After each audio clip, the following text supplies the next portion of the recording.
স্বাধ্যায় যদি করেন, আপনার দেবত্ব জেগে যাবে, জেগে উঠবে। এগুলো অত্যন্ত সহজ, এমন কিছু না। মহৎ হওয়া এত কঠিন নয়।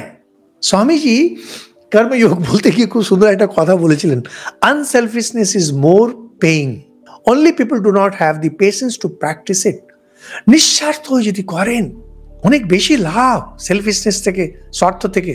স্বার্থপর হওয়া থেকে নিঃস্বার্থ অনেক ভালো, অনেক লাভ করি। শুধু মানুষের ধৈর্য নেই, দ্বিতীয়বার নেই কিনা একা। আপনি বিয়ে করুন, আপনার 4টে সন্তান হোক, তাও আপনি একা, কারণ আপনার ধৈর্য নেই। মহৎ হওয়া এমন কিছু খুব কঠিন না। স্বাধ্যায়, অন্য সব কিছু ছেড়ে দিন, শুধু স্বাধ্যায় করুন। শুধু গীতা পাঠ, চণ্ডী পাঠ, কথামৃত পাঠ আপনি করুন নিত্য। 2 বছর 3 বছর করুন, দেখুন আপনার চোখ মুখ পাল্টে যাবে। করে দেখুন না আপনি। ঠাকুর জবে থেকে এসছেন, স্বামীজির ভাষায় সত্যযুগ শুরু। সত্যযুগ মানে এক জাতি, এক বর্ণ। ভারতবর্ষে আজকে সবাই ব্রাহ্মণ। চাকরির জন্য, বিয়ের জন্য এই জাতি সেই জাতি করছে, সেটা আমাদের ব্যাপার না। আমাদের ব্যাপার হচ্ছে আধ্যাত্মিক দৃষ্টিতে সব দেখা। সবাই ব্রাহ্মণ। পড়ুন গীতা, 4টে উপনিষদে, ঈশ কেন কঠ মুন্ডক, চণ্ডী, কথামৃত।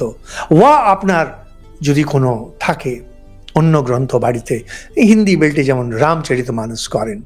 কিন্তু যদি আমাকে জিজ্ঞেস করেন, বেদ আমরা কিছু করেছি কিন্তু পাঠ করা আপনাদের পক্ষে কঠিন হতে পারে, সবচেয়ে সহজ হলো গীতা, 4টে উপনিষদ, চণ্ডী, কথামৃত। ব্যাস, এগুলো হচ্ছে ঠিক ঠিক শাস্ত্র।